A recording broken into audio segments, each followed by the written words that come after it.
from the National News Studio, Sri Lanka.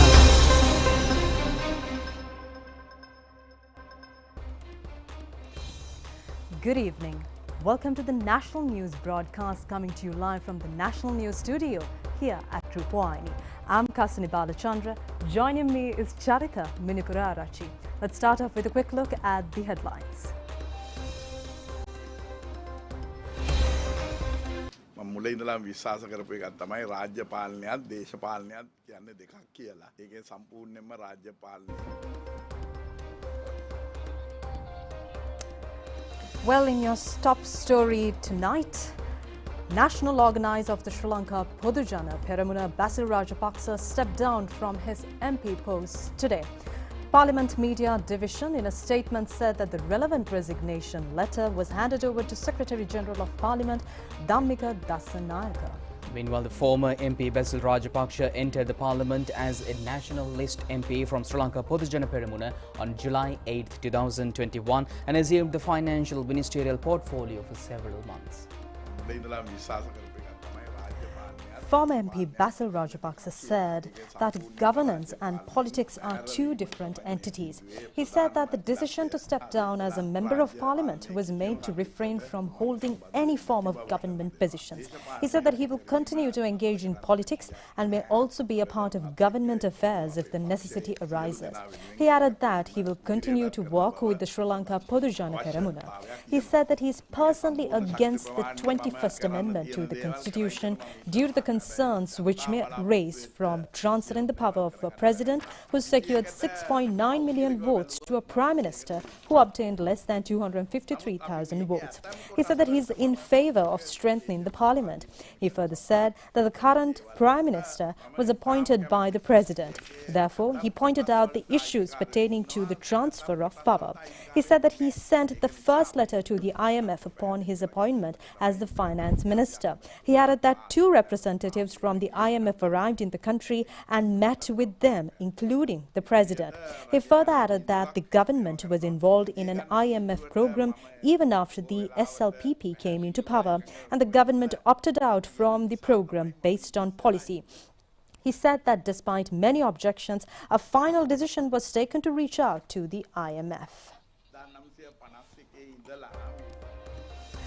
Colombo District Court issued an enjoining order preventing a trade union action by the Ceylon Electricity Board Engineers Union today.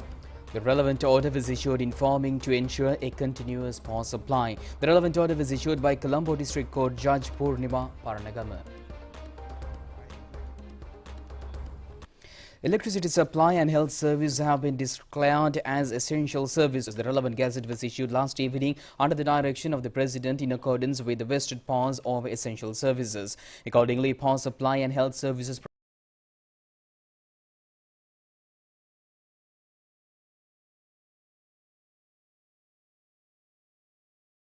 provided through state corporations, department, government institutions or cooperative institutions have been declared as essential services with intention to maintain the public life in normalcy. According to an announcement issued by the Department of Government Information, all services provided by hospitals, nursing homes, dispensaries and other civil establishments will include in the health service.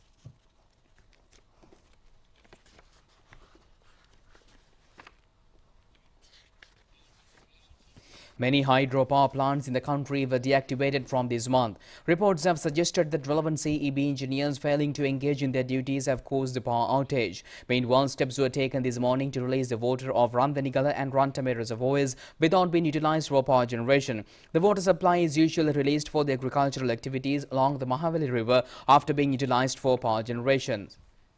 Reports have suggested that the water was released from the reservoir due to the trade union action of the CEB engineers.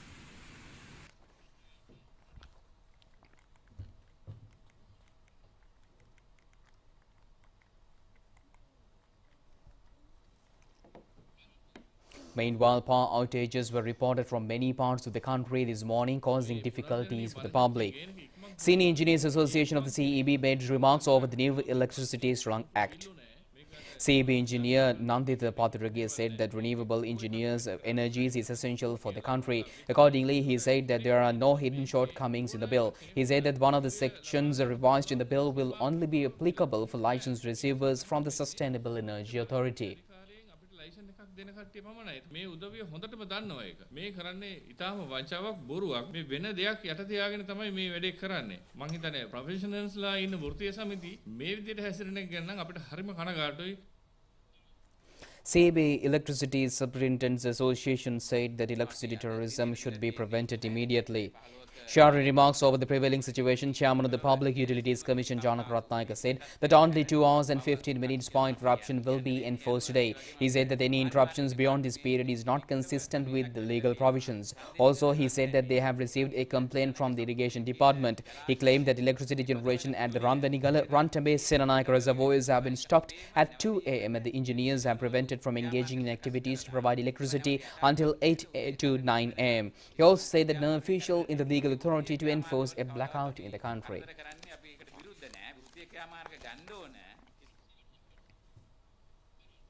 Sri Lanka Electricity Amendment Bill passed in Parliament without amendments with a majority of 84 votes. 120 votes were cast in favour and 36 were cast against. Following the debate on the second reading of the bill, the opposition demanded a vote. 120 votes were cast in favour and 36 were cast against. 13 members of parliament abstained from casting their votes. Thus, the second reading was passed by a majority of 84 votes. Subsequently, during the committee stage, the opposition objected to the amendment brought by the Minister of Energy to an Article 4 and the ruling party had to withdraw the amendment. Accordingly, MP Dr. Harsha De Silva, Member of Parliament on behalf of the opposition, moved an amendment to Article 4 which the Minister of Power and Energy rejected. Thus, the opposition called for a division and the amendment moved by the opposition was rejected by a majority of 64 votes. 51 votes were cast in favour and 115 votes were cast against. The opposition then called for a vote for Article 4 in its entirety, which was passed by a majority of 70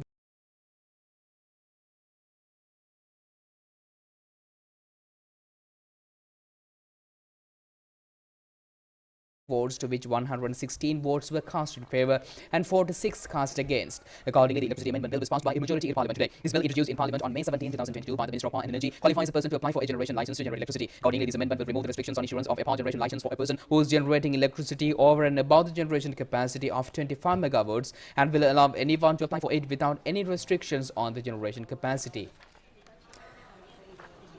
Minister Kanchana Vijayasekara said that a wrong impression has been created that the government is in the effort of discarding the price formula and introduced this act to portion out the country for various foreign companies.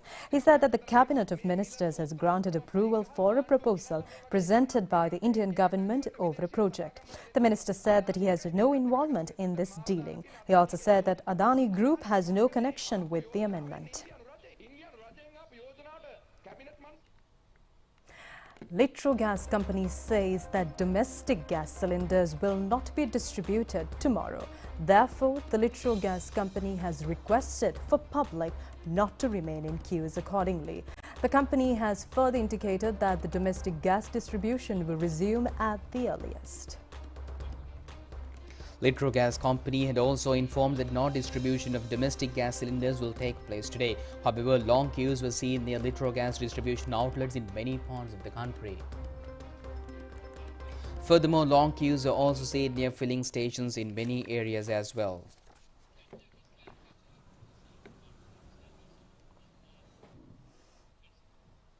And meanwhile, Minister Mahinda Amaravira says the urea fertilizer shipment provided by the Indian government expected to reach the country in the first 2 weeks of the next month.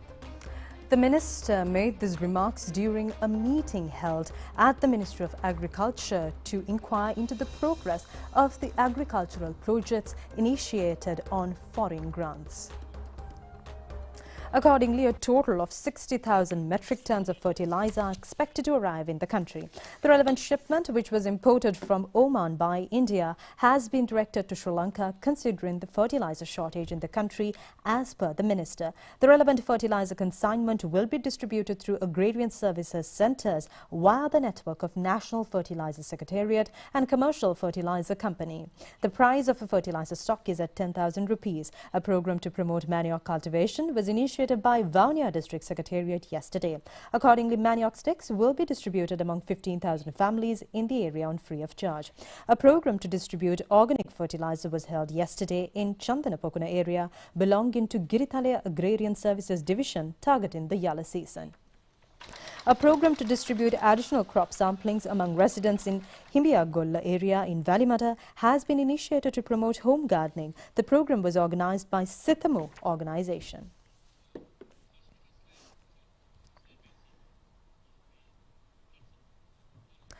Parliamentarian Johnston Fernando surrendered at the official residence of the Colombo Fort Magistrate Tilinagamage this evening. He is surrendered as per the order issued by the Court of Appeal recently.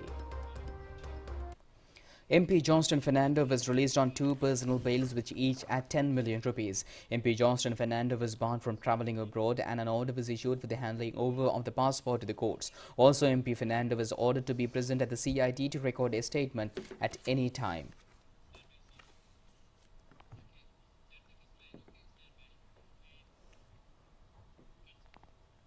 And meanwhile, President Gotabaya Rajapaksa says that the government should build a trust among the international community regarding Sri Lanka port by providing an efficient service utilized in the modern technology.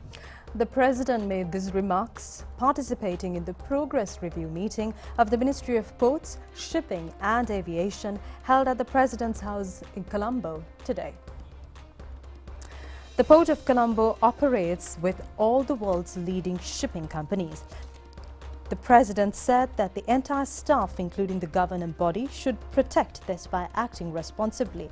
It has been revealed that irregularities are taking place at the auction of goods imported in violation of import regulations and confiscated at the port.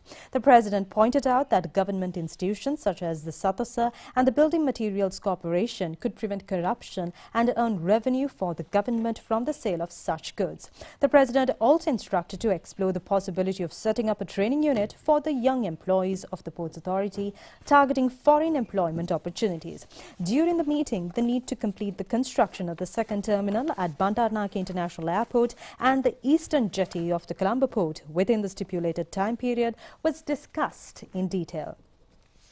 President Rajapaksa also said that in view of the current situation, steps should be taken to release imported essential commodities without delay. The officials expressed their hope that the understanding reached with the Aeroflot Russian Airlines would help bring the issue to a successful conclusion.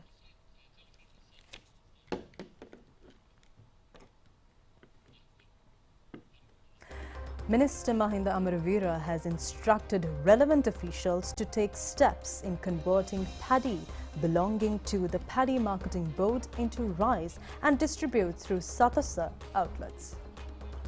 Paddy Marketing Board possesses 43,000 metric tons of paddy at present. The decision has been taken as a step to mitigate the prevailing price hike and the rice shortage in the market. Paddy Marketing Board has informed the Ministry of Agriculture that around 30,000 metric tons of rice can be prepared with the existing paddy stocks.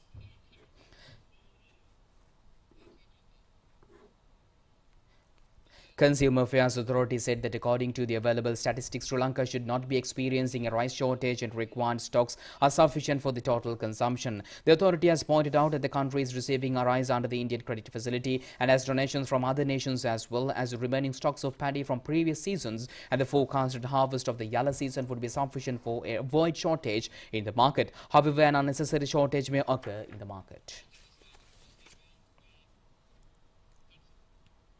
Ambassador and High Commissioners of the Middle East, China and India called on President Gotabaya Rajapaksa. The meeting between the President and the envoys took place at the President's house, Colombo.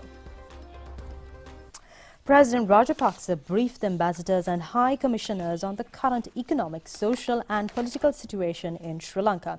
President Rajapaksa requested the diplomats to extend all possible assistance for Sri Lanka in resolving the existing situation. He also expressed his appreciation for the assistance provided by those countries so far.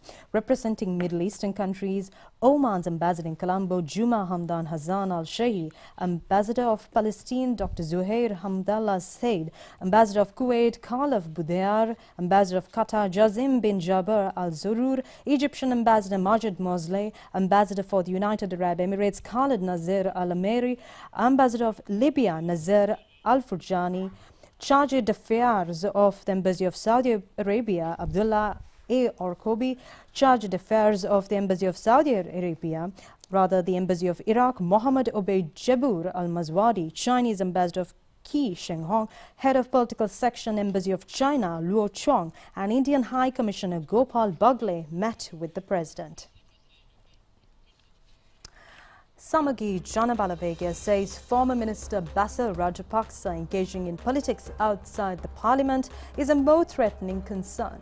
sjbmp Hector Puami made these remarks during a media briefing held at the opposition leader's office.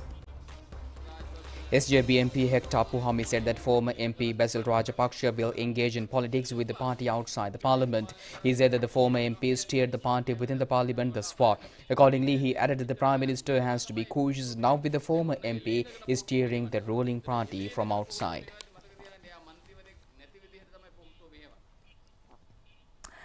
JVP leader Anurakumar Dissanayake says former MP Basil Rajapaksa is responsible for the present economic crisis.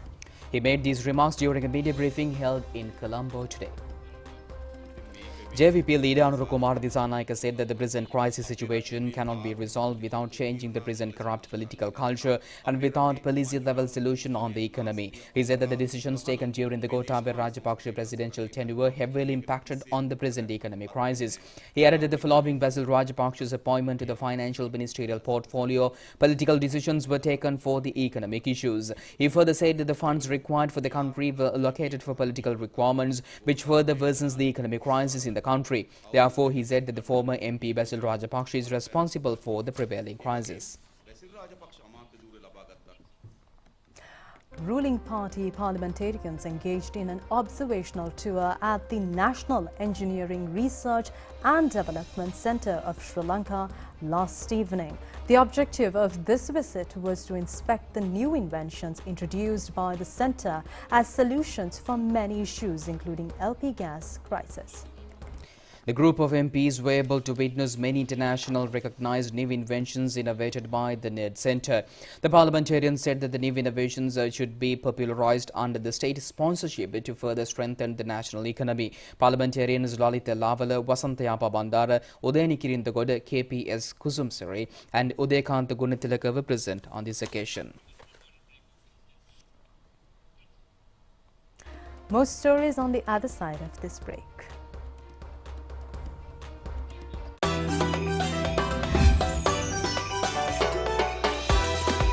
හොඳම දේ විශ්වාසයෙන් treat කරන්න. Prima Treats. Life is a treat.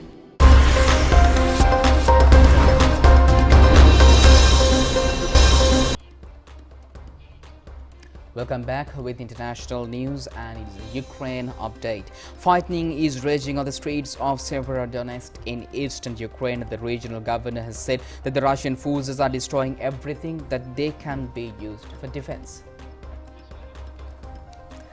Luhansk governor said Russia was shelling areas of the city that are still controlled by Ukraine, but that Ukrainian forces would be able to clean up in the city once they received long-range artillery. He also said that the Russian forces control most of the strategic Ukrainian city of Severodonetsk and are heavily shelling the twin city of Lysychansk, causing major damage. Russian forces temporarily closed 90% of the region, he added.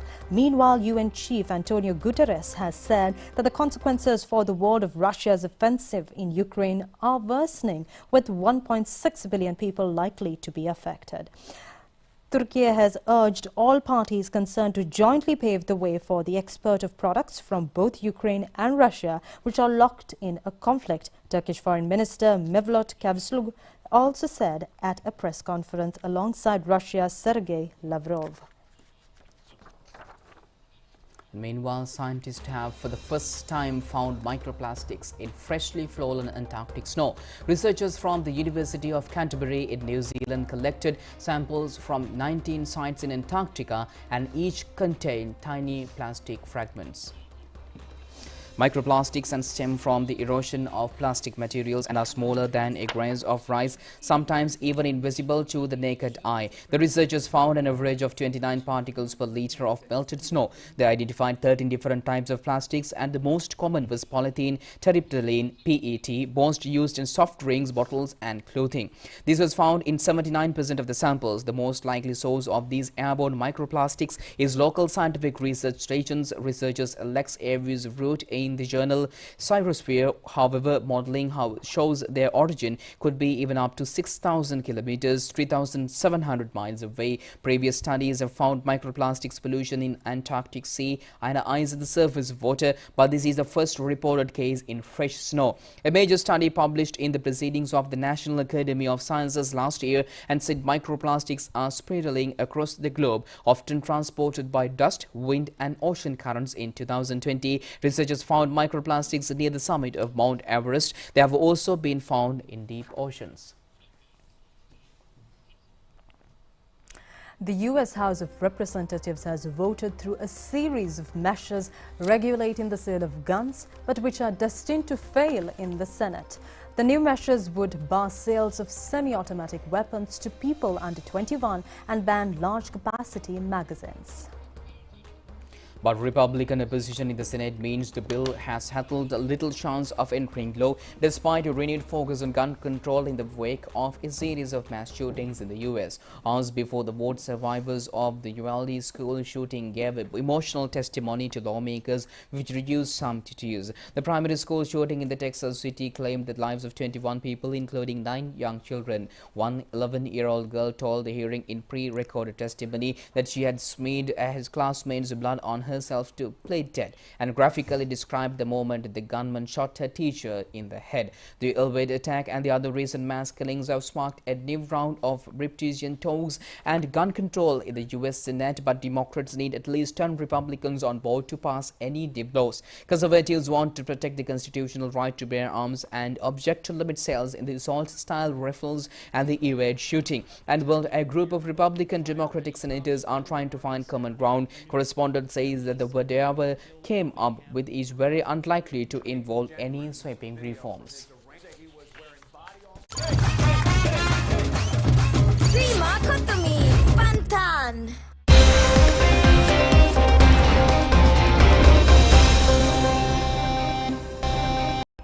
And in your sports news tonight, Sri Lankan all-rounder Vanidhu Hasaranga says the Sri Lankan side will face against Australia in the third T20 international match while overcoming the shortcomings in the batting department. He made these remarks following yesterday's match. Australia managed to secure the win in the second T20 by 3 wickets.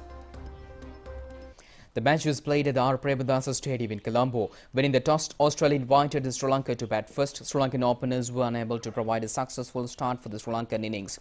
Charita Sri Lanka scored 39 runs while Kusal Mendy scored 36. Sri Lanka was able to put up a score of 124 runs for the loss of 9 wickets. Chasing a target of 125, Australia was able to chase down the target with 3 wickets in hand. Vanidhu Hasaranga picked up 4 wickets for Sri Lanka. Accordingly, Australia clinched the series with 2-0, led in the 3-match series. The third and final T20 international match between the nations will be held at the Pallekele International Stadium on the 11th.